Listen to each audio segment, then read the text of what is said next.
कि अगर हमें स्लोप डिफ्लेक्शन इक्वेशन लिखना है तो वो होता है, ये आपको चारों नाम ध्यान रखने। एसएससी में ऑब्जेक्टिव में ये क्वेश्चन पूछा जा सकता है कि अगर हमें स्लोप डिफ्लेक्शन इक्वेशन लिखना है तो वो इक्वेशन जो लिखी जाती है वो किन कंडीशन के आधार पर होती है, तो इन चारों कंडीशन के आधार पर होती है।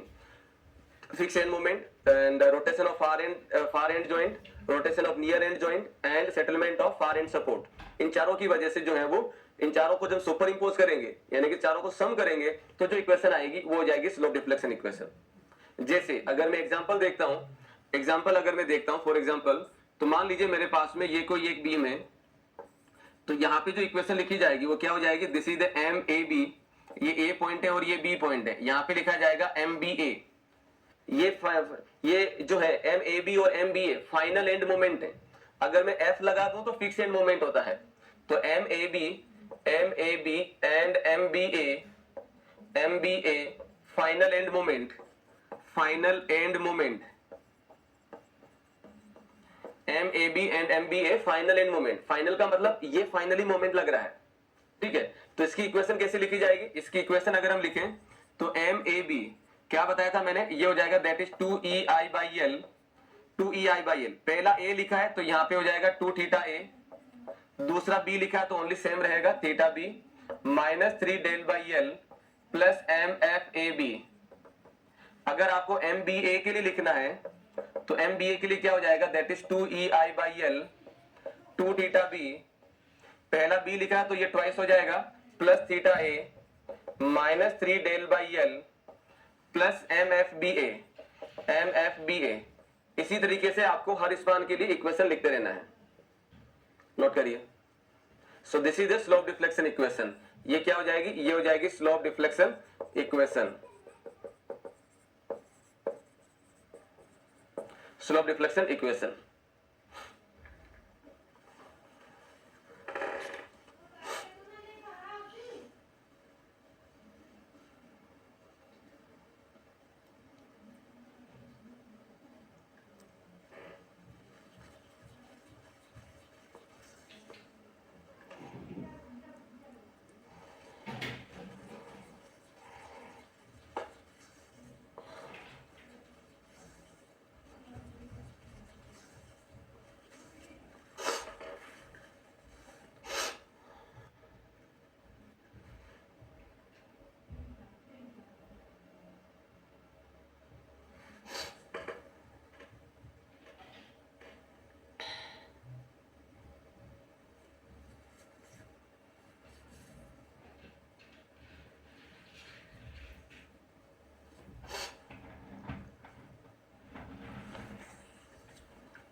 चलिए तो इसको अगर हम देखें तो क्या होगा, वापस इसको रिपीट कर देता हूं। अगर मुझे इसके लिए स्लोप डिफ्लेक्शन इक्वेशन लिखना है तो this is the final end moment, M A B और M B A final end moment होते हैं। तो अगर मुझे ए बी के लिए लिखना तो क्या हो जाएगा, 2EI बाई एल, पहला अगर ए लिखा है तो ये ट्वाइस हो जाएगा, 2 theta A plus theta B minus 3 del by L plus M F A B. M B A के लिए लिखना तो क्या हो जाएगा, 2EI by L 2 theta B, पहला जो लिखा गया वो ट्वाइस होगा, plus theta A minus 3 del by L plus M F B A, ठीक है। अब इसको लेके अगर हम एक प्रॉब्लम सोल्व करें तब क्या होगा, देख लेते हैं इसको। तो मान लीजिए आपके पास में कोई भी एक क्वेश्चन दे रखा है, look at this, here it is, ये कोई एक क्वेश्चन गिवन है, यहाँ पे यूडीएल लोड लग रहा है, this is the 6 metre, and यहाँ पे पॉइंट लोड लग रहा है, that is the 60 kilo newton, this is the 3 metre, this is the 3 metre and it is the 12 kilo newton पर metre. This is the A, this is the B and this is the C. Here are the value which is given to you. तो my dear friends, इसको आपको solve करना है। Solve करने का मतलब आपको इसके लिए मोमेंट का वैल्यू निकालना है। एम ए बी कितना होगा, एम बी ए कितना होगा, एम बी सी कितना होगा और एम सी बी कितना होगा, ये वैल्यू निकालना है। तो इसमें प्रोसीजर क्या होगा, प्रोसीजर क्या होगा, इसको अगर हम देखें तो सबसे पहला स्टेप आपको करना होगा, step 1, calculate fix end moment, fix end moment. तो फिक्स एंड मोमेंट पहला मैं देख लेता हूं फॉर स्पान ए बी के लिए, फॉर स्पान ए बी के लिए। तो ए बी के लिए अगर देखूंगा तो क्या होगा, पॉइंट लोड लग रहा है, तो MFAB हो जाएगा माइनस PL/8 एंड MFBA हो जाएगा दैट इज का प्लस PL/8, प्लस का PL/8। तो यहाँ पे पुट करें तो क्या हो जाएगा 60 इंटू 6/8, तो दैट वैल्यू इज -45, माइनस का 45 किलो न्यूटन मीटर।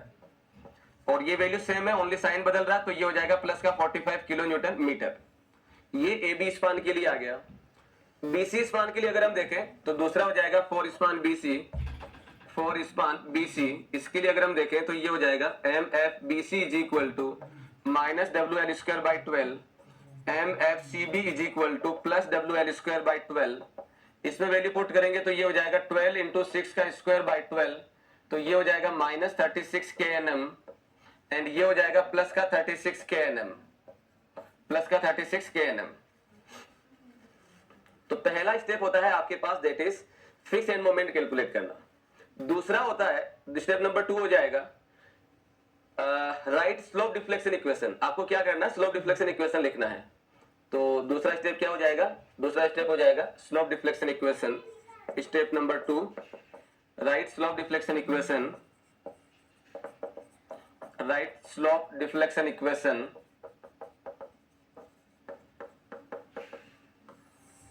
तो ये लिखी जाएगी अलग अलग स्पान के लिए, अलग अलग हो जाएगी। तो पहला देख लेता हूं फॉर स्पान AB। अब AB के लिए लिखना हो तो कंडीशन आप यहीं पे लिख दो। देखो AB के लिए लिख रहा हूं तो मुझे पता है theta A equal to 0, theta A equal to 0, तो मैं पहला लिख देता हूं theta A is equal to 0, theta B not equal to 0, theta B not equal to 0। And delta हमें बोला गया है, डेल्टा क्या है, कुछ सेटलमेंट ऑफ सपोर्ट के बारे में बोला नहीं गया है। तो क्या हो जाएगा, तो ये हो जाएगा डेल्टा का वैल्यू क्या बन जाना है यहाँ पे 0। तो जब मैं MFAB का कंडीशन लिखूंगा, AB वाली इक्वेशन क्या होगी, AB वाली जब इक्वेशन लिखूंगा तो थीटा A मेरे पास 0 बन जाएगा, डेल्टा वाला टर्म 0 बन जाएगा, तो ओनली थीटा B बचेगा, ओनली थीटा B बचेगा, हाँ या ना। तो अगर मैं इसमें देखता हूं तो क्या हो जाएगा, इसमें अगर मैं इक्वेशन लिख देता हूं दोबारा में, तो यहाँ पे अगर लिखूंगा तो MAB इक्वेशन क्या हो जाएगा 2EI/L into 2 theta A plus theta B minus 3 del/L plus MFAB। तो इसमें अगर हम देखें तो डेल्टा का वैल्यू 0, A का वैल्यू 0, तो ओनली थीटा B बचा। तो इसकी इक्वेशन को अगर मैं लिखता हूं MAB की, तो क्या हो जाएगा, MAB हो जाएगा दैट इज 2EI/L। L का वैल्यू कितना है, L का वैल्यू हो जाएगा 6, L का वैल्यू हमें दे रखा है दैट इज द 6, और ये हो जाएगा theta B, this is the theta B। और MFAB का वैल्यू माइनस का 45, so this is the -45। It is equation number 1, it is equation number 1। Similarly MBA का वैल्यू लिखूंगा तो क्या हो जाएगा 2EI/6 into 2 theta B, theta A बन गया, डेल्टा वाला 0 बन गया तो उसको मैंने हटा दिया, दिस इज द डायरेक्टली 45। तो ये हो जाएगा equation number 2, this is the equation number 2। Similarly आपको क्या करना है, MBC के मतलब BC स्पान के लिए इक्वेशन लिखना है, BC स्पान के लिए इक्वेशन लिखना है। तो BC के लिए अगर हम बात करें तो क्या होगा, for span BC, span BC। तो स्पान BC के लिए अगर हम देखते हैं तो क्या हो जाएगा, theta B not equal to 0, theta C equal to 0, तो ये हो जाएगा theta B not equal to 0 and theta C equal to 0 and delta equal to 0। तो जहां जहां थीटा C आएगा वो 0 बन जाएगा और डेल्टा वाला टर्म 0 बन जाएगा, right.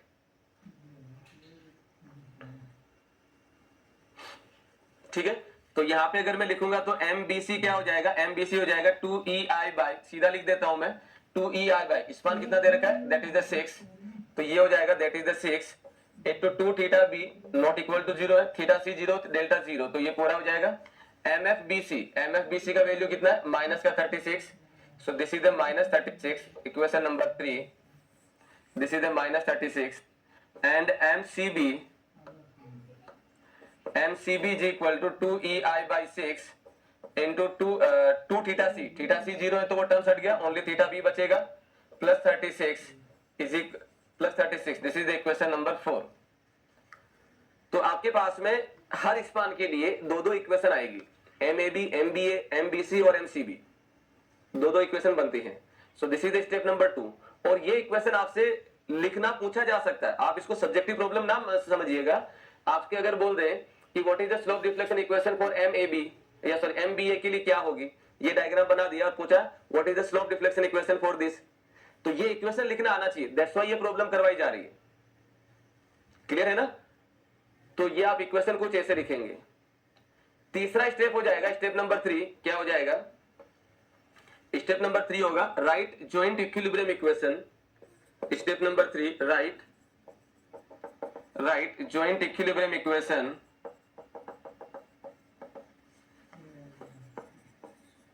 Right joint equilibrium equation. अब अगर मैं क्वेश्चन को देखता हूं तो भाई मेरे पास में कौन से जॉइंट को मुझे इक्विलिब्रियम में करना है, ए वाला फिक्स है, सी वाला फिक्स है, तो इन दोनों के बारे में सोचना नहीं है। बी एक ऐसा सपोर्ट है या जॉइंट है जहां पे इधर से आपके पास में लग रहा है MBA और इधर से लग रहा है MBC, तो दोनों का वैल्यू अलग अलग हो सकता है, दोनों का वैल्यू अलग अलग हो सकता है। तो जब अलग अलग हो सकता है तो क्या होगा, जैसे मान लो इसका वैल्यू 40 है, इसका वैल्यू 50 है, तो 10 यूनिट का अनबैलेंस मोमेंट लग रहा है, वो क्या करेगा, इस जॉइंट को रोटेट करवाएगा क्लॉकवाइज और एंटी क्लॉकवाइज, डिपेंड करेगा जो फाइनल वैल्यू कितनी बची है। तो मुझे इस जॉइंट को अगर इक्विलिब्रियम में करना है तो क्या बोलूंगा कि भाई इन दोनों का सम क्या होना चाहिए, 0 होना चाहिए। तो जॉइंट इक्विलिब्रियम इक्वेशन कुछ ऐसे लिखी जाएगी MBA plus MBC equal to 0। तो ये हो जाएगा मेरे पास, क्या हो जाएगा, MBA plus MBC equal to 0। तो ये हो जाएगा MBA plus MBC is equal to 0। This is the joint equilibrium equation at joint B। MBA का वैल्यू आपके पास में ऑलरेडी लिखा हुआ है, where it is, here it is, और MBC आपके पास लिखा गया है। सोल्व करिए एंड थीटा बी का वैल्यू निकालिए। तो यहां पे हो जाएगा MBA क्या हो जाएगा, that is 2EI/6 into 2 theta B plus 45 plus BC क्या हो जाएगा, दैट इज 2EI/6 2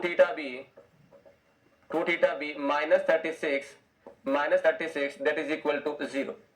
तो this is the MBA, this is the MBC is equal to 0। तो जब आप इसको सोल्व करेंगे तो थीटा बी का जो वैल्यू आएगा, एक अननोन एक equation,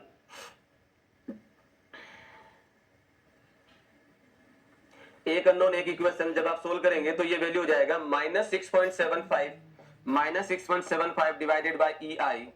this is the final rotation at the support B।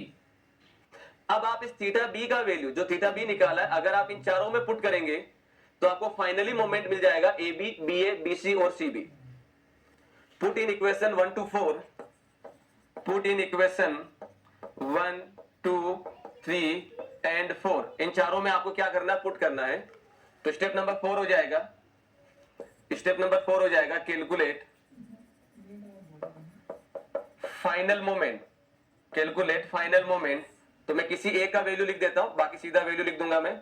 MAB 2EI/6 theta B minus 45, तो ये हो जाएगा 2EI/6 थीटा बी माइनस 45। ये इक्वेशन लिखी गई थी, इसमें जब डेटा पुट करेंगे तो क्या हो जाएगा, 2EI/6 थीटा बी का वैल्यू हमारे पास में 6.75 डिवाइडेड बाय EI माइनस 45। तो जब आप सोल्व करेंगे तो यहां से आपको मिल जाएगा MAB, और सोल्व करने पे जो वैल्यू मिलेगा दैट इज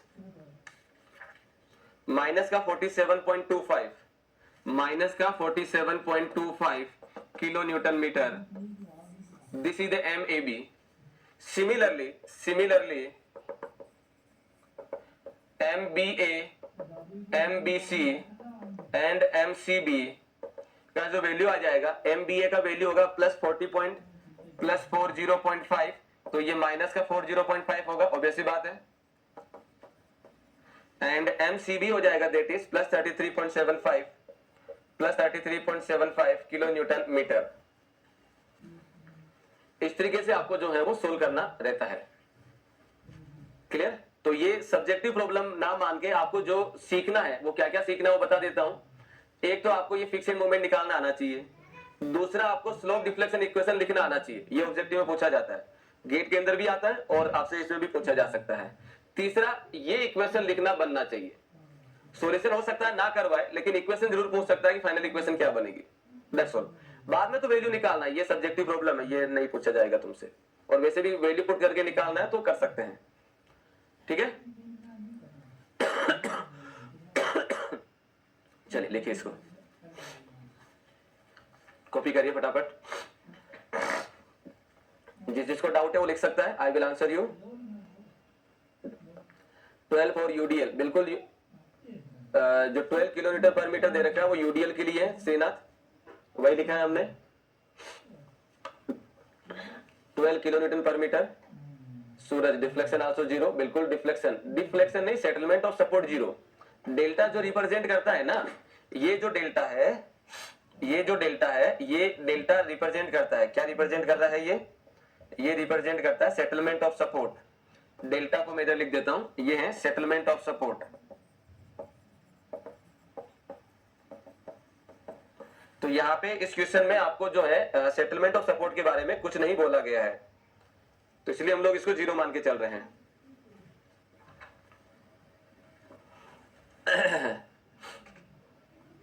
किसका डाउट था ये? विपिन।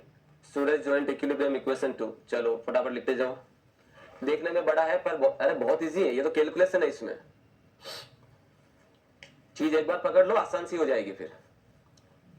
एंड में ऑलवेज फिक्स सपोर्ट लेंगे इन मेथड में, नहीं एंड के अंदर जरूरी नहीं है क्वेश्चन में, ये आपको मैं बता दूं, इस क्वेश्चन में आपको जरूरी नहीं हमेशा फिक्स सपोर्ट दिया जाएगा, जरूरी नहीं है ना। आपको ये वाला डायग्राम भी दे सकते हैं, ये वाला भी दिया जा सकता है, ऐसा बीम भी दे सकते हैं, this is also the continuous और this is also the continuous, this is also the continuous.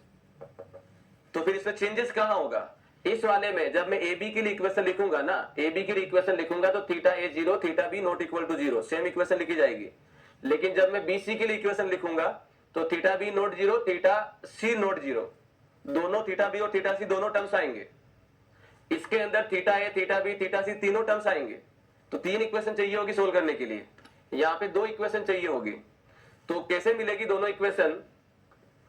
एक तो मुझे मिल जाएगी यहां से M B A plus M B C is equal to zero, और एक मिल जाएगा मुझे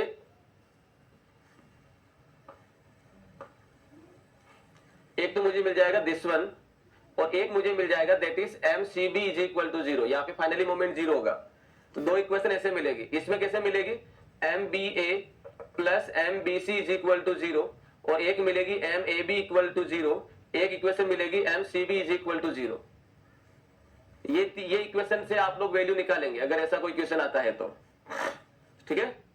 तो it is not always necessary कि हमें सपोर्ट जो है फिक्स दिया होता है, इट इज नॉट ऑलवेज। ये आप क्लाउड बना के साइड में कहीं लिख लो, क्लाउड बना के साइड में कहीं लिख लो ताकि आपको ध्यान में रहे।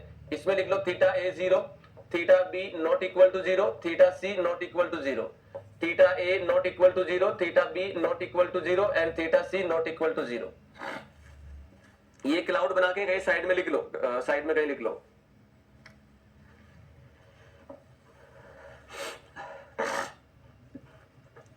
विशाल, ठीक है बेटा, can you explain step number 3 once again? बिल्कुल I can explain. Step number 3 कौन सा था? अरे भाई वही तो किया है, ये देखो इधर जो मैंने ये क्लाउड बना के लिखा है वो यही तो है स्टेप नंबर 3 के अंदर, ठीक है श्रीनाथ, जो भी नाम था बेटा आपका। चलिए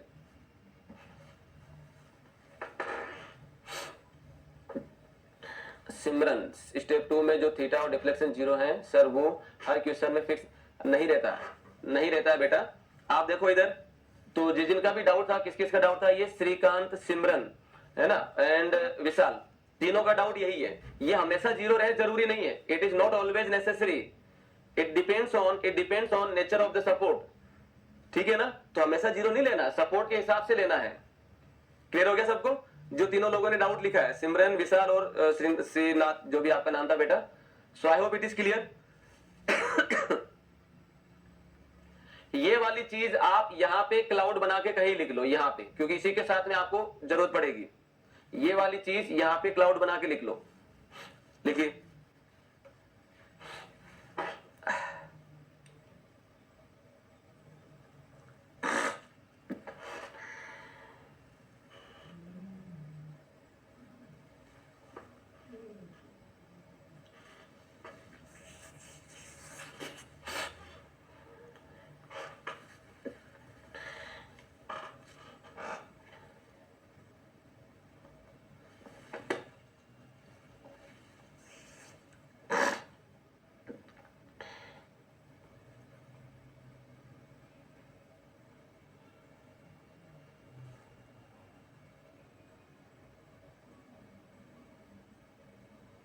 चलिए बहुत बढ़िया है।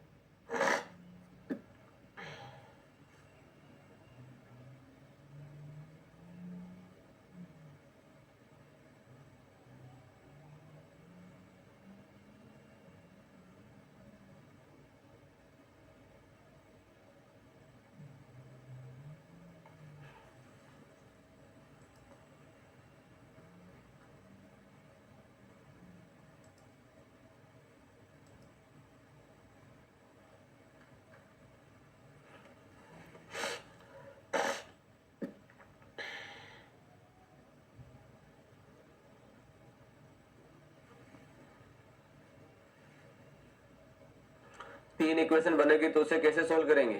पेन से और कैलकुलेटर से। संदीप, तीन इक्वेशन बनेगी तो सोल्व कैसे होगा? कैलकुलेटर से और पेन से, और पेपर में लिख के। इसके अलावा कोई तरीका नहीं है। बताओ।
चलिए, so this is the slope deflection method.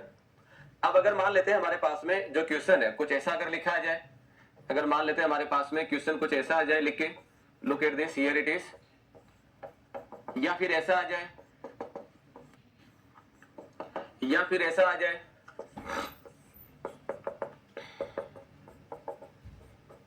कुछ भी आ सकता है, कुछ भी क्वेश्चन पूछा जा सकता है, राइट। और इसमें अगर मैं लोडिंग लगाता हूं तो मान लो मैंने इस पे यूडीएल लोड लगा दिया, इस पे पॉइंट लोड लगा दिया, इस पे यूडीएल लगा दिया, और इस पे मैंने जो है वो कुछ भी लोड नहीं लगा, इसके ऊपर मान लो मैंने यूडीएल लगाया इसके ऊपर और इधर पॉइंट लोड लगा दिया फॉर एग्जांपल, वो एग्जांपल, ठीक है। तो यहाँ पे अगर हम देखें तो क्या हो जाएगा, इसको मैं लिख देता हूँ ए बी, एक सपोर्ट में चेंज कर लेता हूँ, एक सपोर्ट चेंज कर लेता हूँ, इसमें आसान रहेगा। ये मैंने इंज लगा दिया, ठीक है, और ए बी सी डी, और ये हो जाएगा ए बी सी डी, और ये हो जाएगा A B B C D E, ऐसा करके हो गया। इसके लिए अगर आपसे पूछ ले जैसे पहले इसकी बात करें, राइट स्लोप डिफ्लेक्शन इक्वेशन, तो स्लोप डिफ्लेक्शन इक्वेशन हम ये जानते हैं एम ए बी के लिए लिखना तो क्या होता है, जनरल लिख रहा हूं अभी, उसको नहीं देख रहा, 2EI by L 2 theta A plus theta B minus 3 del by L plus MF AB, यही इक्वेशन होता है, यही इक्वेशन होता है। तो अगर मुझे ये इक्वेशन लिखनी है तो पहले मुझे MF AB का वैल्यू चाहिए होगा, तो MF AB का वैल्यू अगर मैं निकालना चाहता हूं इसके लिए, तो इस पे लग रहा है यूडीएल, यूडीएल के केस में क्या हो जाएगा, WL²/12, इस पे लग रहा है पॉइंट लोड, सेंटर पे लग रहा है तो PL/8, और इसेंट्रिक लग रहा है तो PAB²/L², है ना, और PB²/B²A/L², और इस पे कोई भी लोड नहीं लग रहा, इस पे कोई भी लोड नहीं लग रहा, तो इसका जो है फ्रिक्शन मोमेंट जीरो होगा, यानी कि MFDB is equal to zero और MFBD is equal to zero, क्योंकि कोई भी लोड नहीं है। जहां लोड लगा उसके लिए फ्रिक्शन मोमेंट का वैल्यू आएगा, अगर लोड नहीं लगा तो नहीं आएगा। तो ऐसे फ्रिक्शन मोमेंट लिख लेंगे। अब उसके बाद में स्लोप डिफ्लेक्शन इक्वेशन, वो तो सब में लिखा जाएगा, theta A equal to zero, theta B not equal to zero, theta C not equal to zero, and theta D equal to zero. 4 span है तो 8 इक्वेशन बनेगी, हर स्पान के लिए 2-2 बनती है, तो टोटल 8 इक्वेशन बनेगी, ठीक है। इक्वेशन लिख लो। इक्विलिब्रियम इक्वेशन कहां लिखेंगे, जॉइंट पे, तो इस जॉइंट पे इक्विलिब्रियम इक्वेशन में क्या हो जाएगा, MBA, इसकी इक्विलिब्रियम इक्वेशन अगर हम देखें तो क्या हो जाएगी इसकी, ये हो जाएगा MBA जो इधर लग रहा है, MBC जो इधर लग रहा है प्लस MBC, और जो इधर लग रहा है MBD प्लस MBD, तो ये क्या बन जाएगा, जीरो बन जाएगा। इसमें अगर मैं देखता हूं तो इसकी जॉइंट इक्विलिब्रियम इक्वेशन क्या होगी, MBC MCA MEA, sorry repeat कर दे रहा हूं, MEB MEC MEA और MED, चारों का सम जीरो होगा। वहीं अगर मैं इस वाले जॉइंट पे देखता हूं तो क्या होगा, MBC MBA, दोनों का सम जीरो, यहां पे लिखेंगे तो MCB और MCD, ये इक्वेशन जीरो, ठीक है ना। तो जॉइंट इक्विलिब्रियम इक्वेशन कुछ ऐसे लिखी जाती है, क्लियर।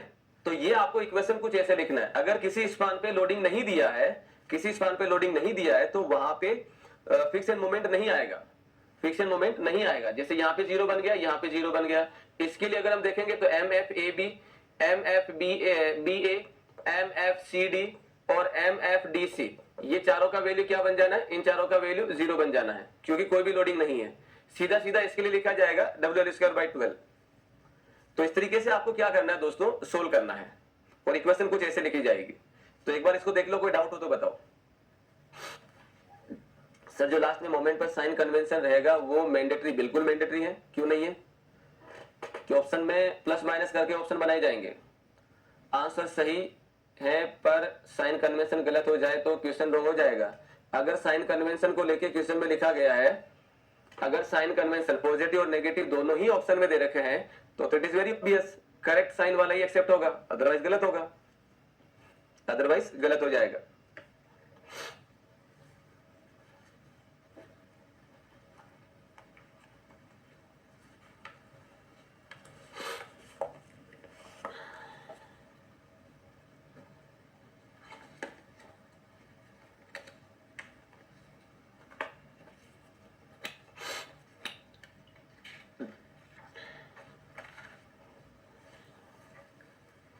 चलिए तो मैं इसको रख ही देता हूं, हटा नहीं रहा हूं ताकि आपको ध्यान में रहे। So this is all about the slope deflection method, और ऑब्जेक्टिव में यही बनता है और आपको यही ध्यान रखना है। नेक्स्ट हो जाएगा हमारे पास, the next method is called moment distribution method.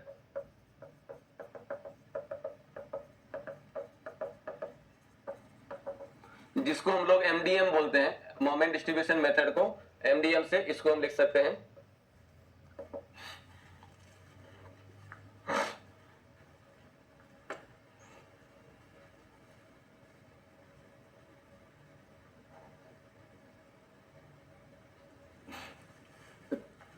चलिए, तो मोमेंट डिस्ट्रीब्यूशन मेथड ये आप अच्छे से जानते हैं। It is also the kind of the displacement method.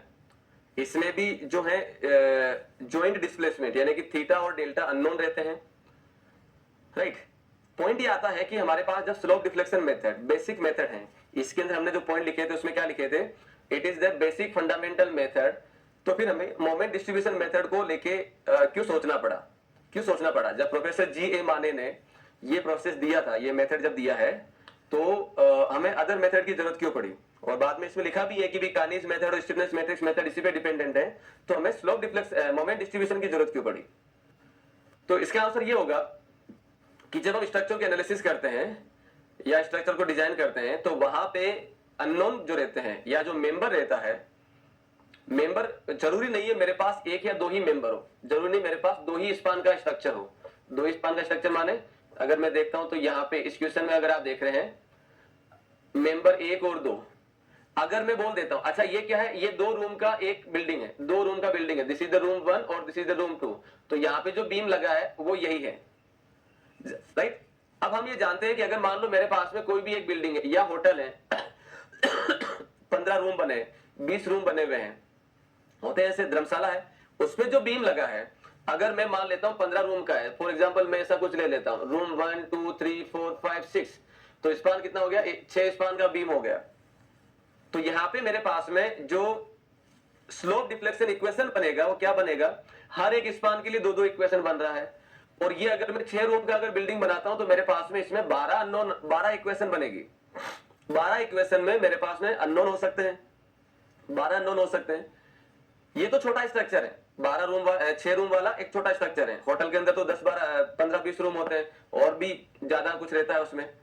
तब उस केस में जैसे जैसे नंबर ऑफ अननोन बढ़ते जाते हैं, तो ये प्रॉब्लम, ये जो मेथड है बहुत ही ज्यादा लेबरियस हो जाता है, टेंडियस हो जाता है, बहुत ज्यादा लेबरियस हो जाता है। यानी कि सोल्व करना है, 9th क्लास में आप इक्वेशन सोल्व करना सीख चुके हैं, एक अननोन, 2 अननोन, 3 अननोन तक आप 9th क्लास में सीखते हैं। लेकिन जैसे ही 11th में आते हैं तो आपको एक मेथड बताया जाता है, मैट्रिक्स मेथड। वो ये कहता है कि अगर नंबर ऑफ अननोन ज्यादा है तो अगर आप 9th वाला पार्ट अगर यूज करते हैं तो आप पूरा दिन निकल जाना है, अगर 20 अननोन हो गए तो खूब टाइम लगना है। वही मैट्रिक्स मेथड आधे घंटे में, अगर आपकी स्पीड अच्छी है तो आप 15 मिनट में या 10 मिनट में सोल्व कर सकते हैं। तो पॉइंट ये है कि अगर नंबर ऑफ अननोन्स ज्यादा हो गए या स्पान अगर ज्यादा हो जाता है तो स्लोप डिफ्लेक्शन मेथड बहुत ज्यादा लेबरियस हो जाता है। सेम चीज स्ट्रेन एनर्जी मेथड के लिए भी है। अगर मैं del E over del R, एक अननोन है तो ये इक्वेशन यूज करता हूं, 2 अननोन है तो ये इक्वेशन यूज करता हूं स्ट्रेन एनर्जी मेथड में। 3 अननोन हो गए, एक इक्वेशन और हो जाएगी, 4 हो गए, एक इक्वेशन और आ जाएगी। तो स्ट्रेन एनर्जी मेथड भी लेबरियस हो जाता है अगर नंबर ऑफ अननोन ज्यादा हो तो। तब जब नंबर ऑफ अननोन ज्यादा हो गए तब ये मेथड बहुत ज्यादा लेबरियस हो जाते हैं। तो फिर प्रोफेसर हार्डी क्रॉस 1930 के अंदर 1930 में एक मेथड इन्वेंट किया, प्रोफेसर हार्डी क्रॉस ने एक मेथड इन्वेंट किया जिसका नाम है moment distribution method, that basically overcome the laborious work of the slope deflection method. दोनों का कंसेप्ट सेम है, अप्रोच सेम है, ये भी स्टिफनेस अप्रोच पे काम करता है तो मोमेंट भी स्टिफनेस अप्रोच पे काम करता है। लेकिन जब यहां पे अननोन ज्यादा है तो ये बहुत ज्यादा लेबरियस है, जबकि मोमेंट डिस्ट्रीब्यूशन मेथड इतना लेबरियस नहीं है। वो फिर अलग थोड़ी सी बात पे चला जाता है, क्या चला जाता है, क्या होगा वो हमें इसमें देखना होगा, वो हम इसमें आगे बात करेंगे। तो मोमेंट डिस्ट्रीब्यूशन मेथड में हम लोग अगर हम बात करें तो सबसे पहले हम इसमें लिख लेते हैं, ये जो दिया था वो दिया था प्रोफेसर हार्डी क्रॉस ने इन 1930 में, मतलब अभी रिसेंटली दिया गया, बहुत ज्यादा टाइम नहीं रहा है इनको, क्लियर। तो ये हार्डी क्रॉस ने दिया था और इसके अंदर पहला पॉइंट लिखिए, इसमें फर्स्ट पॉइंट हो जाएगा, it is kind of displacement method, it is kind of displacement method, kind of displacement method suitable when d के लेस देन है ds से, suitable when d के लेस देन है ds से, joint unknowns are taken as unknowns जो रहते हैं इसमें, तीसरा हो जाएगा unknowns are taken joint equilibrium, joint displacement, sorry, unknowns are taken joint displacement, that is theta and delta. पहला पॉइंट हो गया, it is a kind of displacement method. दूसरा हो जाएगा suitable when dk less than ds. तीसरा हो जाएगा unknowns are taken joint displacement.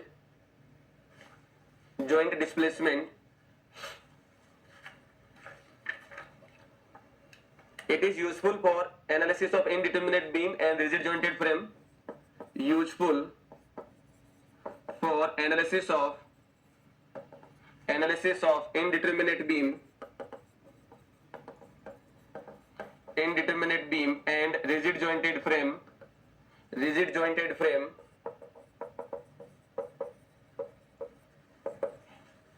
Useful for this.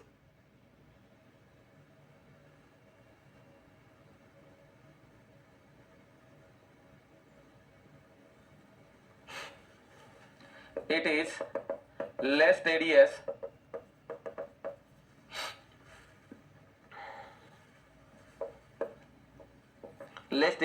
compared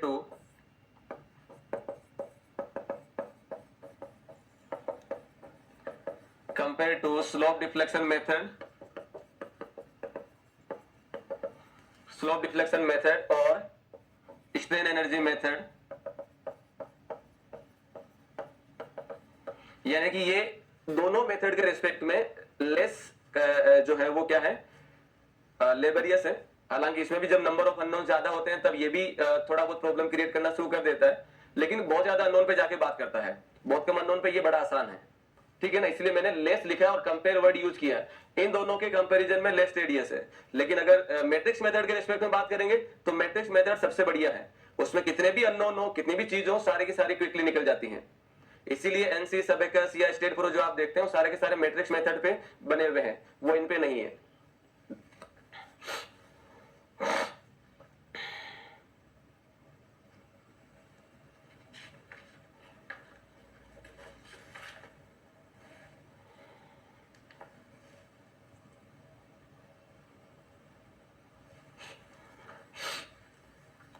It is based on stiffness approach.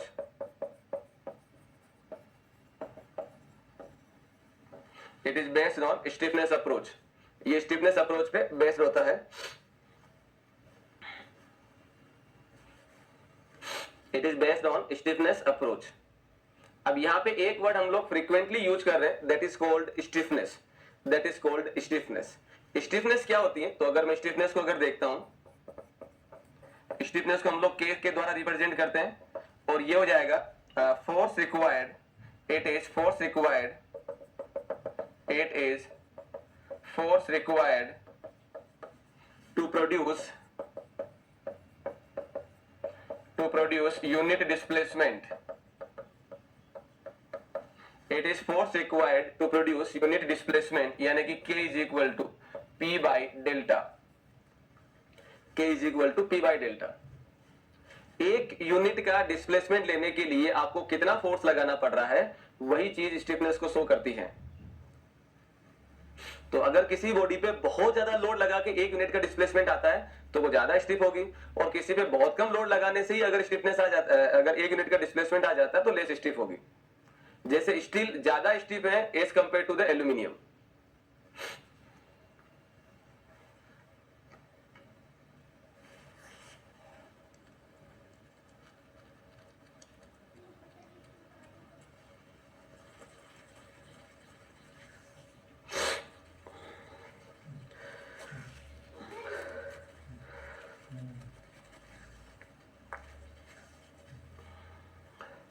चलिए, अब इसकी कहानी क्या है, अब इसने क्या अलग से बात बोली, ये तो सारी चीजें हम लोग जान चुके हैं और ये ऑब्जेक्टिव में आता भी है. राइट, अब इसकी कहानी क्या है, ये एग्जैक्टली कहना क्या चाहता है, कहना चाहता है. अब सुनो, अगर ये दिमाग में बैठ गया तो आगे सारी चीजें क्लियर है. सपोज करिए मेरे पास में ये कोई एक बीम सेक्शन है, लुक एट दिस. तो इसमें पहला टास्क तो वही है, फिक्स एंड मोमेंट कैलकुलेट करना. पहला टास्क तो आपका दोनों मेथड में सेम है, फिक्स एंड मोमेंट कैलकुलेट करना.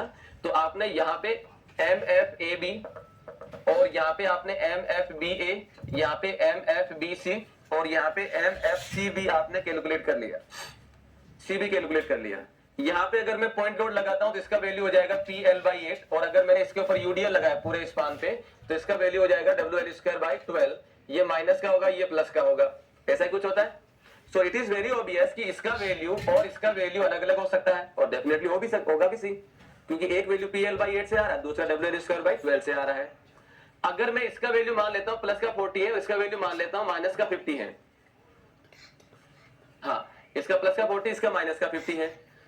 तो पॉइंट ये आता है कि भाई यहाँ पे अनबैलेंस मोमेंट कितना लग रहा है, एक साइड से 40, एक साइड से माइनस का 50, तो माइनस के 10 का जो मोमेंट है, माइनस के 10 का मोमेंट जो है वो यहाँ पे फाइनली लग रहा है और इसको बोला जाता है अनबैलेंस मोमेंट। इसको क्या बोलते हैं? Unbalance moment. ये अनबैलेंस मोमेंट क्या करेगा, इस बी जॉइंट को रोटेट करने की कोशिश करेगा, करेगा नहीं करेगा? तो मोमेंट डिस्ट्रीब्यूशन मेथड ये कहता है, मोमेंट डिस्ट्रीब्यूशन मेथड ये कहता है कि भाई आपके पास में जितना अनबैलेंस का मोमेंट आया है विथ डायरेक्शन, अगर क्लॉकवाइज है तो clockwise, anti clockwise anti clockwise, जो भी आया है, जो अनबैलेंस का मोमेंट आया है उतनी ही इंटेंसिटी का उसके अपोजिट डायरेक्शन का मोमेंट हम खुद से लगाएंगे। रिपीट कर दे रहा हूं, जो भी अनबैलेंस मोमेंट आया है, जो भी अनबैलेंस मोमेंट आया है, हम क्या करेंगे, उतनी ही इंटेंसिटी का अपोजिट डायरेक्शन का, अगर अनबैलेंस क्लॉकवाइज है तो हम लोग एंटी क्लॉकवाइज लगाएंगे, अगर ये एंटी क्लॉकवाइज है तो हम लोग क्लॉकवाइज लगाएंगे। तो अपोजिट डायरेक्शन का उतनी ही इंटेंसिटी का हम लोग क्या करेंगे, अपने साइड से बैलेंसिंग मोमेंट लगाएंगे। तो यहाँ पे लग रहा है प्लस का 10, यहाँ पे क्या हो जाएगा, दिस इज ए प्लस का 10, दिस इज ए प्लस का 10। ठीक है, अब ये प्लस का 10 हम लोग अपनी मर्जी से लगाए हैं ताकि ये मेरे पास में ज्वाइंट क्या हो सके, इक्विलिब्रियम में हो सके। देख लो, अब ये ज्वाइंट पूरी तरीके से इक्विलिब्रियम में। अब मुझे करना क्या है कि भाई मैंने जो ये अपनी मर्जी से जो मोमेंट लगाया है, इस मोमेंट को इस स्पान पे और इस स्पान पे डिस्ट्रीब्यूट करना होगा। क्या करना होगा, इन दोनों स्पान पे डिस्ट्रीब्यूट करना होगा। तो मुझे इस स्पान पे कितना डिस्ट्रीब्यूट होगा, इस स्पान पे कितना डिस्ट्रीब्यूट होगा, वो डिपेंड करेगा इसका स्टिफनेस कितना है, इसका स्टिफनेस कितना है, इसका स्टिफनेस कितना है। यानी कि मैं ये जो मोमेंट है इन दोनों पे जो डिस्ट्रीब्यूट करूंगा वो किससे करूंगा, डिस्ट्रीब्यूशन फैक्टर से। और डिस्ट्रीब्यूशन फैक्टर जो है वो डिपेंड करता है स्टिफनेस ऑफ द मेंबर पे, स्टिफनेस ऑफ द मेंबर पे। अब स्टिफनेस जो होती है वो भी हमने डेफिनेशन देखा, K = P/del, यानी कि force required to produce unit displacement. अगर मैं इसी को लिख देता हूं moment required to produce unit rotation, ये भी है। तो ये हम तो यहाँ पे ट्रांसवर्स लोडिंग लगा रहे तो मोमेंट वाला फंडा यूज कर लेते हैं। तो यहाँ पे इस मेंबर का कितना स्टिफनेस होगा, इस मेंबर का कितना स्टिफनेस होगा, वो डिपेंड करता है, वो डिपेंड करता है फार एंड पे, वो डिपेंड करता है फार एंड पे। फार एंड का मतलब अगर मेरे पास में यहाँ पे अगर मैं ऐसा ले लेता हूं और मैं यहाँ पे ले लेता हूं कुछ ऐसा, फॉर एग्जांपल समझने के लिए,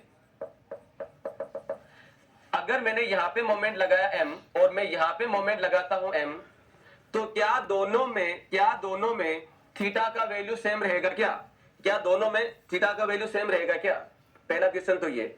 दूसरा क्वेश्चन ये, क्या मुझे यहाँ पे सेम मोमेंट की वैल्यू पे थीटा का वैल्यू सेम मिल जाएगा क्या? थीटा का वैल्यू सेम मिल जाएगा क्या? आंसर होगा नहीं, नहीं। क्यों नहीं? क्योंकि जब मैं इस बीम को रोटेट करने की कोशिश करूंगा, जब मैं इस बीम को रोटेट करने की कोशिश करूंगा तो यहाँ पे फिक्स सपोर्ट लगा है, ये टाइटली होल्ड किया हुआ है। तो जैसे आप रोटेट करने की कोशिश करोगे तो कहीं ना कहीं ये वाला सपोर्ट जो है वो इसको रजिस्ट करने की कोशिश करेगा, वो रजिस्ट करने की कोशिश करेगा। ठीक है, तो यहां पे जब आप थीटा बी देखेंगे तो थीटा बी का वैल्यू हो जाएगा दैट इज ml/4EI। तो यहां पे कितना मोमेंट चाहिए, अगर मैं k की वैल्यू लिखूंगा तो क्या हो जाएगा, दैट इज m/थीटा बी, m/थीटा बी। थीटा बी का वैल्यू अगर मैं पुट करूंगा तो ये हो जाएगा m/ml/4EI, 4EI ऊपर ले जाता हूं तो यहां से क्या हो जाएगा, m से m कैंसिल, तो k हो जाएगा दैट इज 4EI/L, I/L। वहीं अगर मैं इसके लिए थीटा बी का वैल्यू अगर देखता हूं तो थीटा बी दिया जाएगा दैट इज ml/3EI। डिफ्लेक्शन आपका चैप्टर हो चुका सोम में, तो ये सारे फॉर्मूले आपको याद होने चाहिए। तो थीटा बी की वैल्यू अगर मैं देखता हूं तो ये हो जाएगा 3EI, क्योंकि फार एंड क्या है, हिंज है। तो जब मैं इसको रोटेट कराऊंगा तो ये कहता है आराम से मैं भी रोटेट अलाउ करता हूं, तो ज्यादा हेडेक नहीं है, मेरी साइड को लेके आप ज्यादा प्रॉब्लम ना करो। लेकिन ये कहता है कि नहीं, आपको यहाँ पे ज्यादा मोमेंट लगाना पड़ेगा। तो यहाँ पे अगर मैं इसका k का वैल्यू लिखूंगा तो ये हो जाएगा k = m/थीटा। थीटा का वैल्यू जब मैं पुट करूंगा तो ये हो जाएगा m/ml/3EI, 3EI ऊपर चला गया तो यहां से m से m कैंसिल, तो k हो जाएगा दैट इज 3ei/l। तो अगर मैं यहाँ पे ये स्पान वापस बना देता हूं मैं, अगर मैं यहाँ पे हिंज लगा देता हूं, और बाकी सारा वही है, तो क्या ये जो हम बैलेंसिंग मोमेंट लगा रहे हैं, क्या इन दोनों स्पान पे बराबर डिस्ट्रीब्यूट होगा? क्या दोनों का डिस्ट्रीब्यूशन फैक्टर बराबर होगा क्या? तो आंसर होगा नहीं। क्यों नहीं? क्योंकि इस वाले में फार एंड फिक्स है, ये ज्यादा मोमेंट लेगा, और इसमें फार एंड हिंज है तो कम मोमेंट लेगा। तो क्योंकि इसका स्टिफनेस कम है और इसका स्टिफनेस ज्यादा है। क्लियर हो गया? तो ये मेंबर के स्टिफनेस पे डिपेंड करता है। अगर फार एंड फिक्स है तो स्टिफनेस हो जाएगा 4ei/l, और अगर फार एंड हिंज है तो ये हो जाएगा 3ei/l। तो यहां पे ये वाला मेंबर ज्यादा मोमेंट ले पाएगा, ये वाला मेंबर कम मोमेंट ले पाएगा। ठीक है, तो अब आपके पास स्टिफनेस आ चुका है, तो स्टिफनेस हमने निकाल दिया फार एंड को लेके, वो वैल्यू हमारे पास आ गई। तो मान लेते हैं ये x वैल्यू लेता है, ये y वैल्यू लेगा, ऐसा लेगा, लेकिन कितना? कैसे निकालेंगे? तो भाई सीधी सी बात है, अनबैलेंस मोमेंट लग रहा है यहाँ पे 10 यूनिट का इस जॉइंट पे, मुझे इन दोनों को डिस्ट्रीब्यूट करना है, तो कैसे करेंगे? तो इसको समझने के लिए हम लोग 7वीं क्लास में अगर हम देखें, राम 5 दिन काम करता है, श्याम 10 दिन काम करता है, 7 दिन काम करता है। मान लो राम ने 5 दिन काम किया, श्याम ने 7 दिन काम किया, टोटल आपको 1200 रुपए बांटने हैं। कैसे बांटोगे? किसी काम को करने में जो चीज यहां पे करोगे सेम चीज यहां पे है। राम ने 5 दिन काम किया, श्याम ने 7 दिन काम किया, टोटल 1200 रुपए बांटना है। कैसे बांटोगे? राम को कितना मिलेगा, श्याम को कितना मिलेगा? तो हम लोग बोलते हैं कि भी राम को मिलेगा, राम के द्वारा जितने दिन काम किया वो divided by total days into total wage, जो भी हमें देना है। ये राम का शेयर आ गया। श्याम का शेयर क्या हो जाएगा? 7/12 इंटू 1200। तो माय डियर फ्रेंड्स, कहने का मतलब ये है कि भाई ये जो 1200 है, मैं राम को किस हिसाब से दे रहा हूं, श्याम को किस हिसाब से दे रहा हूं, तो ये आता है मेरे पास distribution factor. This is called distribution factor.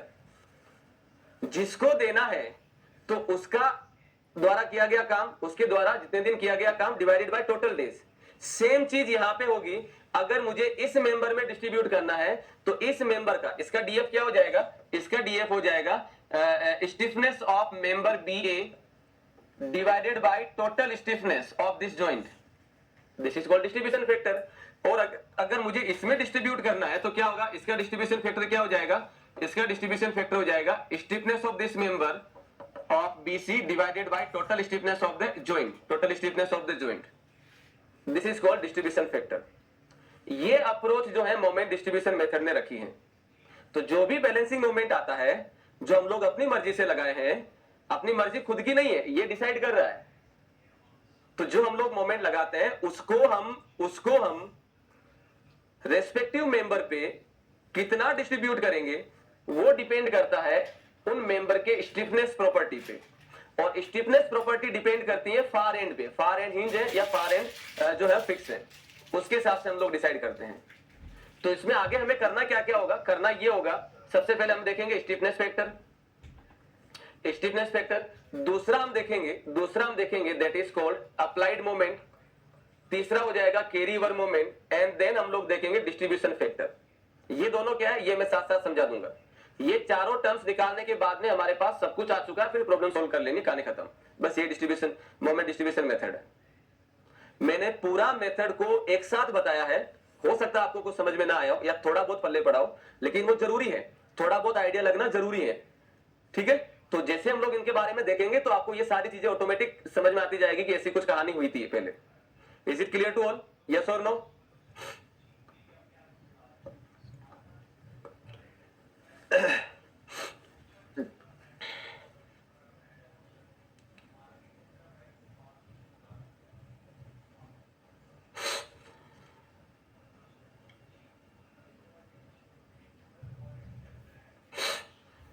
चलिए, तो यहां पे हम लोग 15 मिनट का ब्रेक ले रहे हैं और उसके बाद में क्लास कंटिन्यू रहेगी।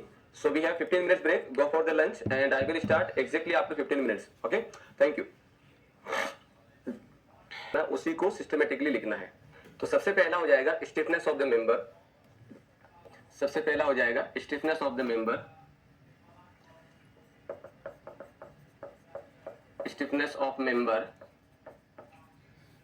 तो ये दिया जाता है if far and fix, if far and fix. दूसरा हो जाएगा if far end free, if far end free या hinge.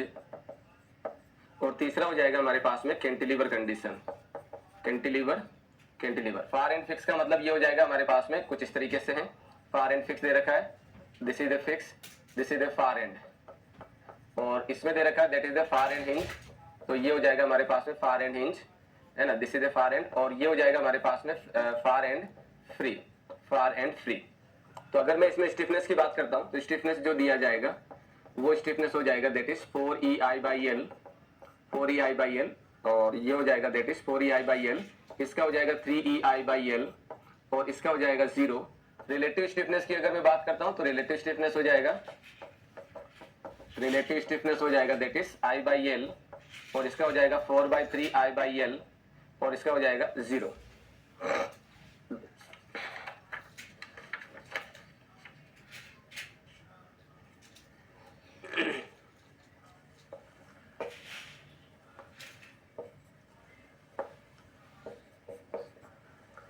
So this is the stiffness of the member.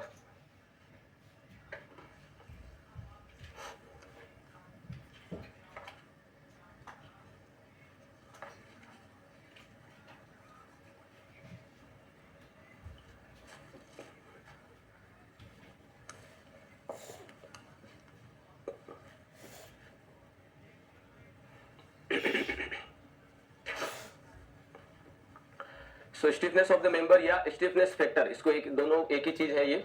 सो ये हो जाएगा stiffness factor, stiffness factor. So stiffness of the member या stiffness factor जो दिया जाता है वो दिया जाएगा फार एंड, अगर फार एंड फिक्स है तो 4EI/L और फार एंड हिंज है तो 3EI/L। और अगर फ्री है, फार एंड इसको बोल रहा हूं मैं, फार एंड अगर फ्री है तो कैंटिलीवर कंडीशन या बोल सकते हैं, तो उस केस में इसका वैल्यू हो जाएगा 0। This is the term 1। दूसरा जो टर्म्स आता है वो आ जाएगा carry over moment, carry over moment, carry over moment, जिसको हम लोग लिखेंगे COM, carry over moment. Carry over moment क्या है, जैसे मान लीजिए हमारे पास में ये कोई एक फिक्स, ये कोई एक इंटरमीडिएट सपोर्ट था, यहाँ पे फिक्स होता है, यहाँ पे फिक्स होता है। तो हम क्या करते हैं डिस्ट्रीब्यूशन फैक्टर से, जैसे हमारे पास में इसका स्टिफनेस 4EI/L हो गया, है ना, और इसका भी 4EI/L हो गया, तो इसका टोटल स्टिफनेस देखेंगे तो 8EI/L हो जाएगा। तो डिस्ट्रीब्यूशन फैक्टर क्या होगा, डिस्ट्रीब्यूशन फैक्टर हो जाएगा इस मेंबर का stiffness divided by total stiffness. तो इन दोनों का रेशियो अगर हम देखेंगे तो 4EI/L divided by 8EI/L, 8EI/L, तो ये हो जाएगा 1/2। तो यहाँ पे जो भी अनबैलेंस मोमेंट लग रहा था, जैसे मान लेते हैं हम लोग लास्ट वाला एग्जांपल देखें तो 10 का यूनिट था, 10 यूनिट का था अनबैलेंस मोमेंट, राइट। तो इसमें क्या होगा कि ये 10 मोमेंट यहाँ पे कितना डिस्ट्रीब्यूट होगा, यहाँ पे कितना डिस्ट्रीब्यूट होगा, वो आ जाएगा 1/2 से।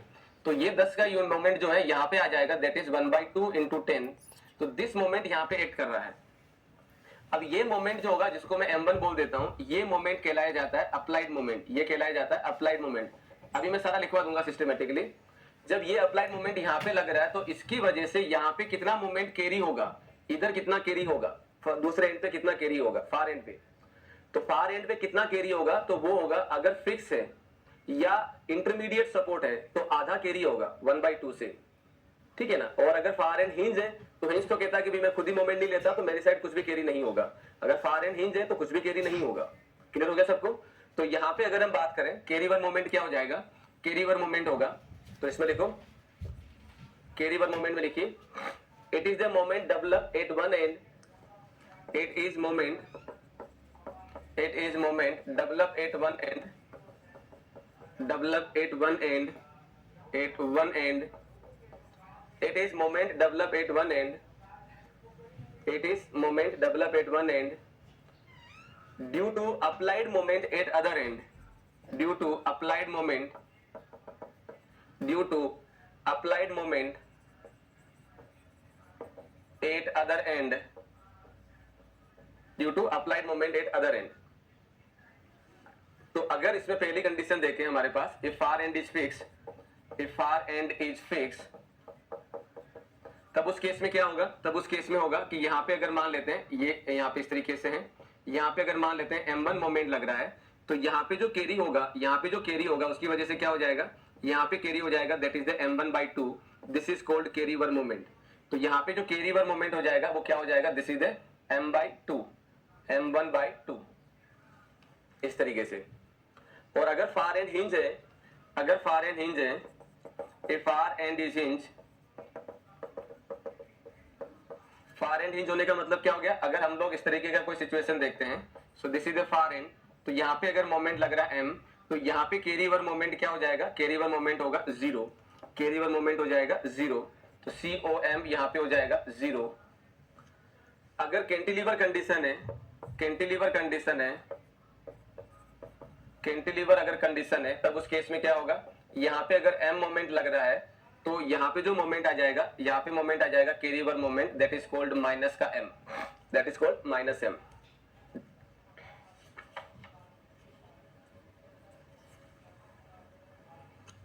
So this is called carryover moment.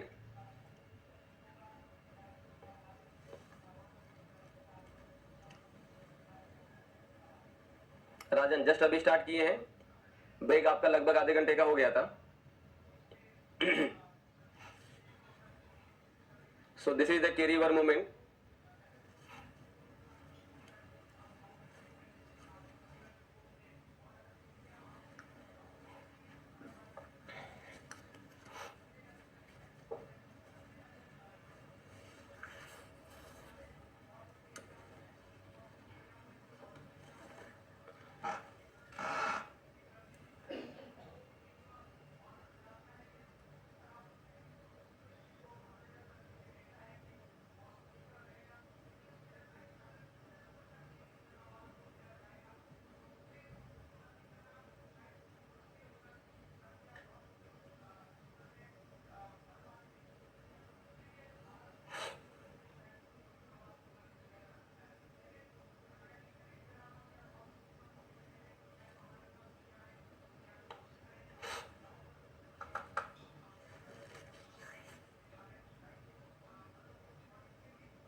चलो तीसरा हो जाएगा कैरी वर्क फैक्टर, तीसरा जो कंडीशन हो जाएगा that is called carry work factor,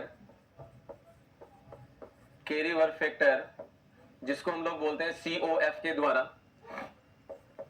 COF के द्वारा।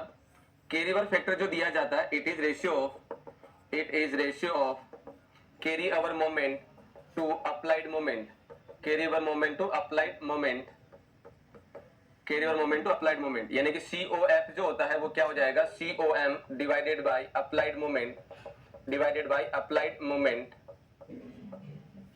तो यहाँ पे हमें करना क्या है, इन दोनों का रेशियो जो होगा, इसका और इसका रेशियो जो होगा कैरियर फैक्टर बन जाएगा, इसका और इसका रेशियो कैरियर फैक्टर बन जाएगा, और इसका और इसका जो रेशियो होगा वो कैरियर फैक्टर बन जाना है।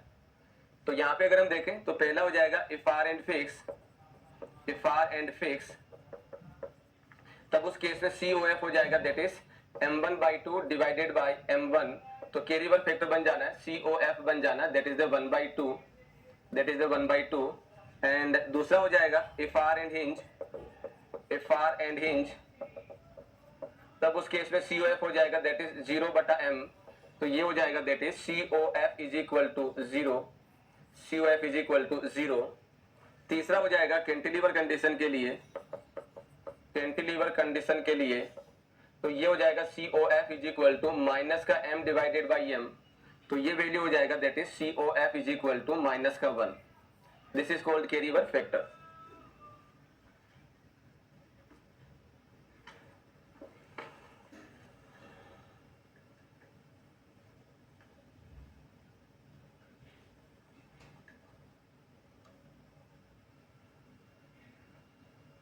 Shrikant once again explain previous slide, चलो अभी कर देते हैं सर, थर्ड अगेन रिपीट करिए। किसी मेंबर में लोड लग नहीं रहा है, फिर m1 मोमेंट कैसे आ रहा है रोलर में, once again explain procedure 1, cantilever में -1। चलो तो इसको लिखो, फिर मैं सारी चीजें दोबारा समझा देता हूं क्या कहानी है ये।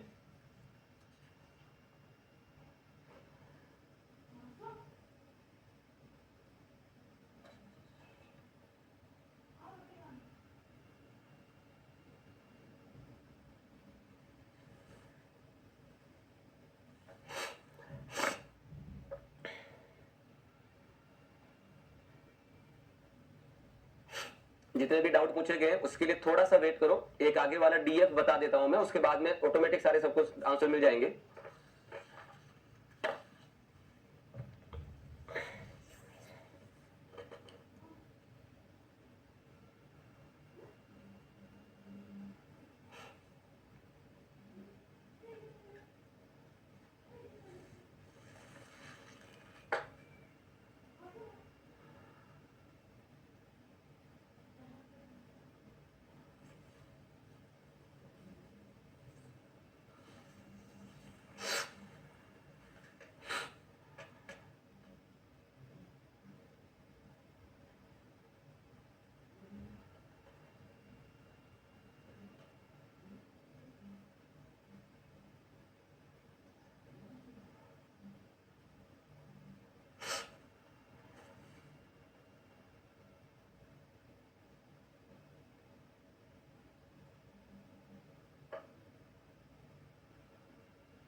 तो ये तीसरा हो गया। चौथा हो जाएगा डिस्ट्रीब्यूशन फैक्टर। चौथा हो जाएगा डिस्ट्रीब्यूशन फैक्टर। जितने भी डाउट पूछे गए थोड़ा सा वेट करिए, अभी मैं एक एग्जांपल से सारा समझा दूंगा, पहले इसको लिखना जरूरी है वरना उसके बगैर समझ में नहीं आएगा। डिस्ट्रीब्यूशन फैक्टर, डिस्ट्रीब्यूशन फैक्टर जिसको हम लोग रिप्रेजेंट करते हैं डीएफ के द्वारा, और ये होता है DF is equal to stiffness of the member, stiffness of the member divided by stiffness of joint, stiffness of joint, या फिर रिलेटिव स्टिफनेस की टर्म्स में लिख सकते हैं, या फिर ये लिख सकते हैं DF is equal to relative stiffness of member, relative stiffness of member divided by total relative stiffness of joint, total relative stiffness of joint, total relative stiffness of joint. ठीक है, यहां पे आपको जो है अभी बस इतना ही लिखो, उसके बाद में पहले समझा देता हूं, बाद में आगे आपको लिखाऊंगा, तो पहले इसको नोट कर लो। डिस्ट्रीब्यूशन फैक्टर दिया जाता है, या तो हम लोग स्टिफनेस की टर्म्स में निकालेंगे, रिलेटिव स्टिफनेस की टर्म्स में निकालेंगे। तो stiffness of member divided by stiffness of the joint, total stiffness of the joint, और ये हो जाएगा relative stiffness of member divided by total relative stiffness of joint, total relative stiffness of joint.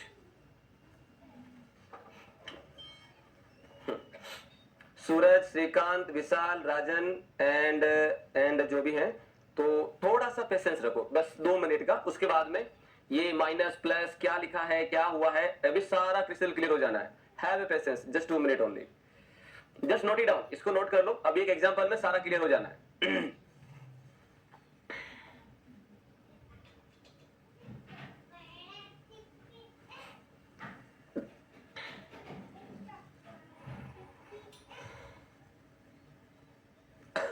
चलो, तो इसको पहले समझ लेते हैं, ये कहानी चल क्या रही है, ये 4 टर्म्स जो हमने लिखे हैं वो है क्या, ये सारी बातें हैं क्या। ठीक है, ये सारी चीजें हैं क्या, ताकि हमें ये दिमाग में एकदम चीजें क्लियर हो जाए कि एग्जैक्टली हमें कर क्या रहे हैं इसके अंदर, और जितने लोगों ने डाउट पूछे उनके लिए भी। तो माय डियर फ्रेंड्स, अब इसको समझते हैं कहानी क्या चल रही है। पहले तो वही 7वीं का एग्जाम्पल ले लेते हैं, क्लास 7 का। राम 5 दिन काम करता है, श्याम 10 दिन का, राम जो है वो 5 दिन काम करता है, श्याम जो है वो 7 दिन काम करता है। 1200 रुपए अगर बांटना है, यानी कि राम ने 5 दिन काम किया, श्याम ने 7 दिन काम किया, तो राम को कितना मिलेगा, राम के द्वारा किया गया जितने दिन काम करा, राम ने जितने दिन काम करा बटा total days into this amount, into this amount. तो ये हम लोग लिख लेते हैं 5/12 इंटू 1200 करके। श्याम का लिखेंगे तो 7/12 इंटू 1200 करके। तो ये वाला जो पार्ट होता है, ये वाला पार्ट हमारे पास में आता है डिस्ट्रीब्यूशन फैक्टर, कि 1200 रुपए को हम लोग राम और श्याम में किस फैक्टर में डिस्ट्रीब्यूट कर रहे हैं। तो राम ने जितने दिन काम किया बटा टोटल डेज, ये सबको समझ में बनता है, एप्टीट्यूड का एक चीज है और अच्छे से समझ भी सकते हैं। सेम चीज मैं यहां पे लगा रहा हूं, सेम चीज मैं यहां पे लगा रहा हूं, देखो क्या चीज है ये, क्या चीज है ये। मान लेते हैं मेरे पास में कोई भी एक एग्जांपल है, look at this, here it is. यहाँ पे हमने बोला कुछ ऐसे है, यहाँ पे हो जाएगा कुछ ऐसे, और यहाँ पे हो जाएगा कुछ ऐसे, और यहाँ पे लग रहा है that is the P, this is the L. सारे मेंबर की लेंथ एल मान लेना है ना। This is the A, O, B, C and this is the one. ठीक है, ये हमारे पास में एक क्वेश्चन है। अब मैं क्या कर रहा हूं, अब मैं इस चीज को, इसको क्या कर देता हूं, P इंटू एल। P और L यहाँ पे इस O के ऊपर क्या करेगा, मोमेंट इंड्यूस करेगा। तो मैंने इसका डायग्राम बनाया, तो वापस क्या डायग्राम हो जाएगा, ये डायग्राम हो जाएगा कुछ ऐसे। यहाँ पे फिक्स लग रहा है, और यहाँ पे हो जाएगा कुछ ऐसे, यहाँ पे फिक्स हो जाएगा, और यहाँ पे है इंच, तो ये हो जाएगा। और ये मैंने मोमेंट लगा दिया P इंटू एल का, ये मैंने मोमेंट लगा दिया P इंटू एल का, जिसको मैं M के नाम से डिनोट कर देता हूँ, M is equal to P into P L. ये हो गया हमारे पास में कुछ ऐसे। क्लियर। अब ये जो मोमेंट है, ये जो मोमेंट है, that is the A, that is the A, that is the A, B and C. सुनना ध्यान से, ये जो मोमेंट है वो मोमेंट इस मेंबर पे, इस मेंबर पे और इस मेंबर पे डिस्ट्रीब्यूट होगा, राइट। तो डिस्ट्रीब्यूट कितना होगा, तो वो डिपेंड करेगा डिस्ट्रीब्यूशन फैक्टर पे। तो डिस्ट्रीब्यूशन फैक्टर क्या होगा, इस मेंबर का स्टिफनेस, इस मेंबर का स्टिफनेस, इस मेंबर का स्टिफनेस के हिसाब से होगा। तो इस मेंबर का, ओ ए मेंबर का स्टिफनेस कितना है, ओ ए मेंबर का स्टिफनेस जो है वो हो जाएगा दैट इज 4EI/L। इसका स्टिफनेस हो जाएगा दैट इज 4EI/L। यानी कि अगर मैं लिखता हूं KOC is equal to 4EI/L, इसका अगर मैं लिखता हूं KOA का लिखूंगा तो ये हो जाएगा दैट इज 4EI/L, और KOA ये AB, और इसका लिखूंगा मैं KOA का तो ये हो जाएगा 3EI/L। ये मैंने डिस्ट्रीब्यूशन मेंबर का स्टिफनेस लिख दिया। Is it okay. तो ये तो मैंने फार एंड को ध्यान में रखते हुए, फार एंड को ध्यान में रखते हुए सारी चीजें लिख दी। ये यहाँ पे आ जाएगा, फार एंड के हिसाब से हमने सारा लिख दिया। अब मैं इसको FBD यानी कि ब्रेक कर देता हूं। ब्रेक करूंगा तो क्या होगा, ब्रेक करूंगा तो ये हो जाएगा कुछ ऐसे, लुक एट दिस, ये हो जाएगा कुछ इस तरीके से, यहाँ पे आ रहा है कुछ ऐसे, एंड ये आ जाएगा कुछ ऐसे, हियर इट इज, और ये आ जाएगा कुछ ऐसे, लुक एट दिस। और यहाँ पे हमारे पास में ये आ जाएगा, यहाँ पे मोमेंट लग रहा है M का, दिस इज द M, ये हो जाएगा O, ये हो जाएगा C, this is the B and it is the A, it is the A, it is the A। ठीक है। अब ये जो मोमेंट है, ये जो मोमेंट है वो इस मेंबर पे, इसको मैं थोड़ा आगे बढ़ा देता हूं। ये जो मेंबर है, इस वाले, ये जो मोमेंट है इस वाले मेंबर पे कितना डिस्ट्रीब्यूट होगा, ये मोमेंट इस मेंबर पे कितना डिस्ट्रीब्यूट होगा, ये और इस पे कितना डिस्ट्रीब्यूट होगा।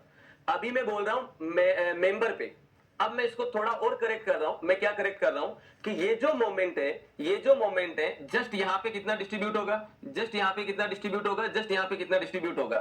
माने यहां पे कितना मोमेंट आएगा, तो वो मोमेंट आ जाएगा M1, ये मोमेंट आ जाएगा M1। M1 कैसे निकला, M1 निकला मेरे पास में, M1 कैसे निकला, तो M1 हो जाएगा, M1 निकला है मेरे पास में डिस्ट्रीब्यूशन फैक्टर से, और डिस्ट्रीब्यूशन फैक्टर क्या हो जाएगा, ये हो जाएगा 4EI/L, 4EI/L divided by total stiffness. Total stiffness कितना होगा, 4, 8 और 3, 11।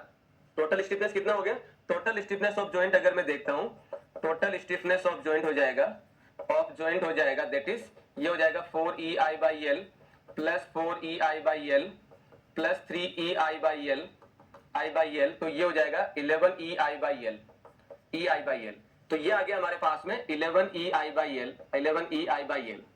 तो M1 का जो वैल्यू आया है वो क्या आएगा कि भाई ये डिस्ट्रीब्यूशन फैक्टर, तो ये हो जाएगा DF कितना आ गया, इसका DF अगर हम देखें तो माय डियर फ्रेंड्स, इसका DF आ रहा है दैट इज, इसका DF कितना आ जा रहा है, इसका DF आ जा रहा है दैट इज, इसको मैं हटा के लिख देता हूं, तो इसका DF आ जाएगा DF इज इक्वल टू 4/11, 4/11 आ जाएगा। तो यहाँ पे M1 का वैल्यू क्या हो जाएगा, M1 हो जाएगा 4/11 into this moment, into this moment. वही राम और श्याम की, वही राम और श्याम की, राम ने 5 दिन काम किया, श्याम ने 7 दिन काम किया। यहाँ पे 3 आदमी हैं, 3 आदमी, ये हो गया राम, ये हो गया श्याम, और ये मान लो इस्माइल, ये मान लेते हैं इस्माइल, कुछ भी मान लो। राम ने 4 दिन काम किया, श्याम ने 4 दिन काम किया, इस्माइल ने 3 दिन काम किया। अब आपको जो भी अमाउंट बांटना है क्या करोगे, राम ने जितने दिन काम किया बटा total days into total amount, तो राम ने जितने दिन काम किया बटा total days into total amount.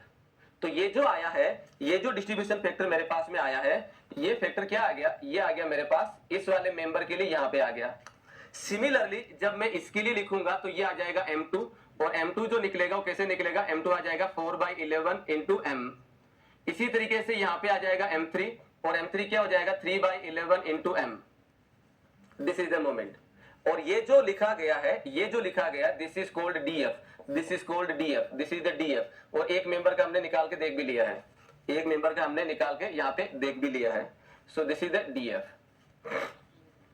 अब ये जो मोमेंट है ना आपके पास, कौन सा moment, M1 M2 and M3, ये मोमेंट हो जाएंगे that is the applied moment. ये क्या हो जाएंगे, that is the applied moment. इसको हम लोग क्या मानेंगे कि रेस्पेक्टिव मेंबर के लिए ये जो है वो अप्लाइड मोमेंट हो गए। तो किसी ने एक डाउट पूछा था कि जब लोड लग ही नहीं रहा है, विशाल ठीक है बेटा, तो यहाँ पे कोई लोड नहीं लग रहा है इस मेंबर पे, लेकिन इस मेंबर के लिए ये M1 क्या बन गया, applied moment. This is the applied moment. Clear हो गया। अब ये अप्लाइड मोमेंट जो इसकी वजह से हमने डिस्ट्रीब्यूट करके कर दिया, अब ये मोमेंट दूसरे एंड पे कैरी होगा या नहीं होगा, वो डिपेंड करता है कैरी वर्क फैक्टर पे, वो डिपेंड करता है कैरी वर्क फैक्टर पे, या नॉट कैरी वर्क, ये डिपेंड करता है फार एंड कंडीशन पे, फार एंड कंडीशन पे। तो फार एंड कंडीशन अगर मेरे पास में फिक्स है, फार एंड कंडीशन अगर मेरे पास में फिक्स है, तो यहाँ पे क्या हो जाएगा, यहाँ पे ये जो मोमेंट है आधा इधर की साइड क्या हो जाएगा, आधा इधर की साइड जो है वो कैरी हो जाएगा। तो ये जो मोमेंट आ रहा है इधर वो क्या हो जाएगा, आधा इधर कैरी हो जाएगा। तो ये हो जाएगा COM is equal to M1/2, आधा इधर कैरी हो जाएगा। इसके लिए अगर मैं बात करता हूं तो इसके लिए भी हो जाएगा, that is the M2/2, this is the carry over moment. इसके लिए कैरी ओवर मोमेंट M1 क्या हो जाएगा, M2/2। इसके लिए कैरी ओवर मोमेंट क्या होगा, तो इसके लिए कैरी ओवर मोमेंट हो जाएगा, दैट इज इसके लिए कैरी ओवर मोमेंट हो जाएगा COM इज इक्वल टू 0। क्यों 0, क्योंकि ये हिंज है, क्योंकि ये हिंज है। अब अगर आपसे पूछे कि भी इस वाले के लिए कैरी ओवर फैक्टर कितना होगा, इस वाले के लिए COF कितना होगा, तो इसका COF जो हो जाएगा दैट इज व्हाट, इसका जो COF हो जाएगा वो क्या हो जाएगा, COF is equal to carry over moment.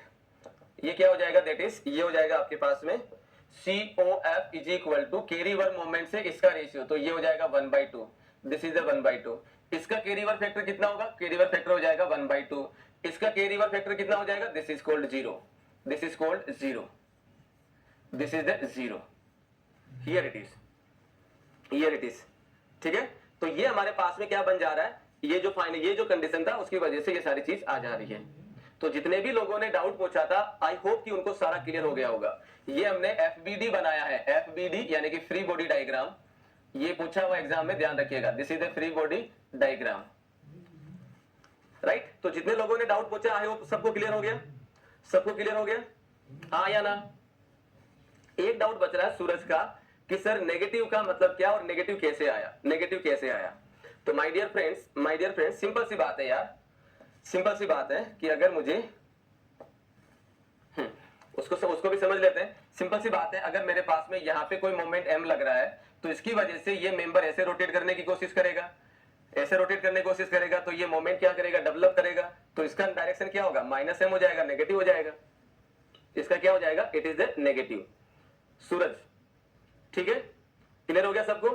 Rajan, Shrikant and Vishal, Shrikant, Shrinath and Suraj, I hope it is clear to all,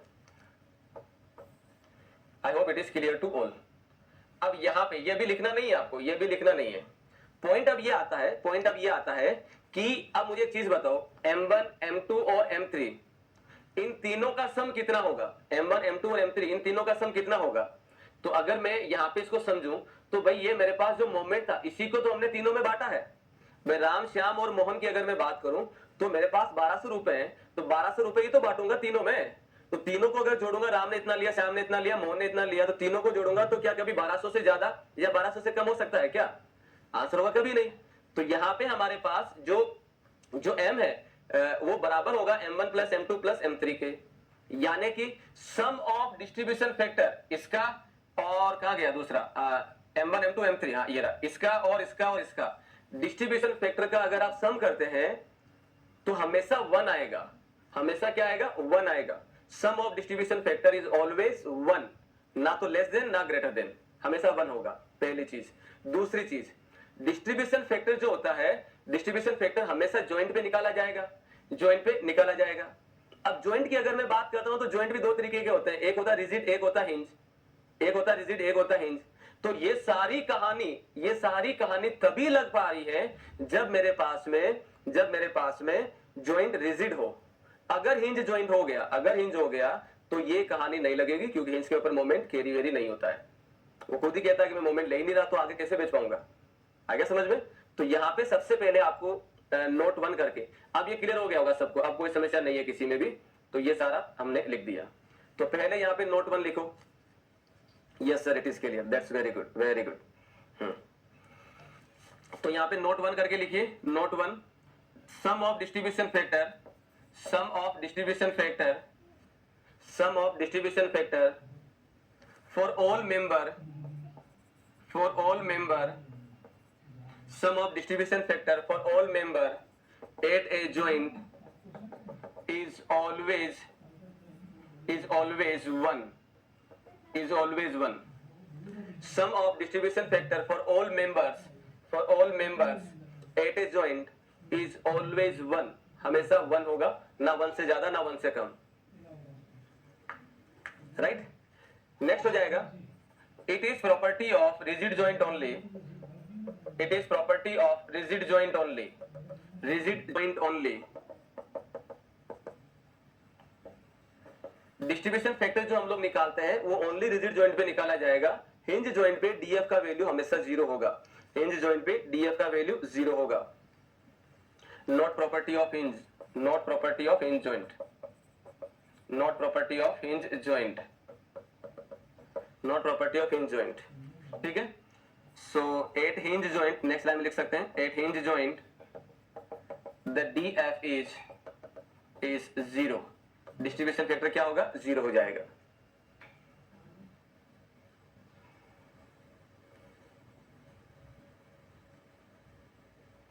M पर थर्ड मेंबर ने मोमेंट का डायरेक्शन कैसे लिए, चलो वो भी बता देते हैं। मोमेंट का डायरेक्शन कैसे क्या होता है।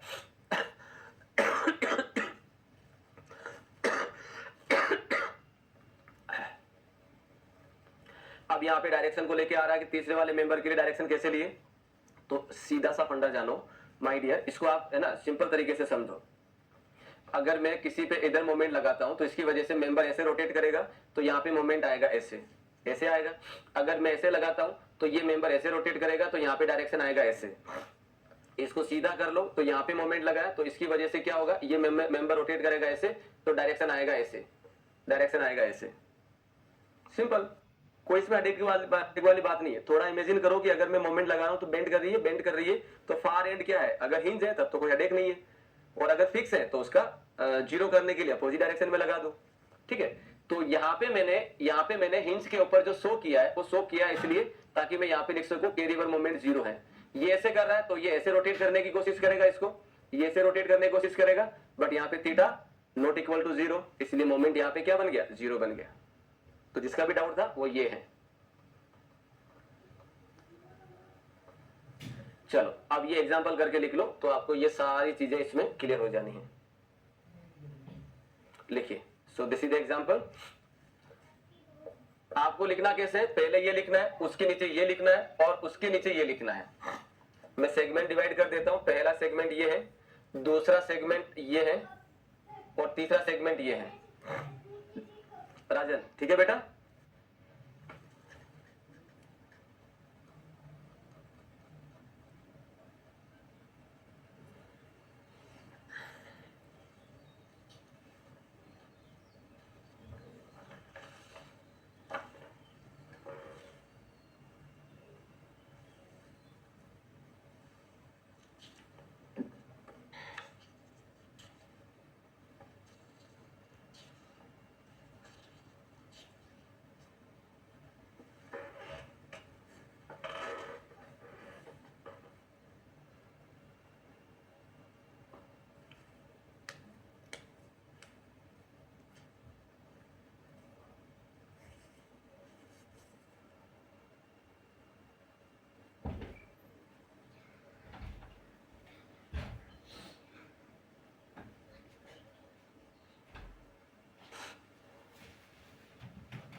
नोट दिखा दीजिए।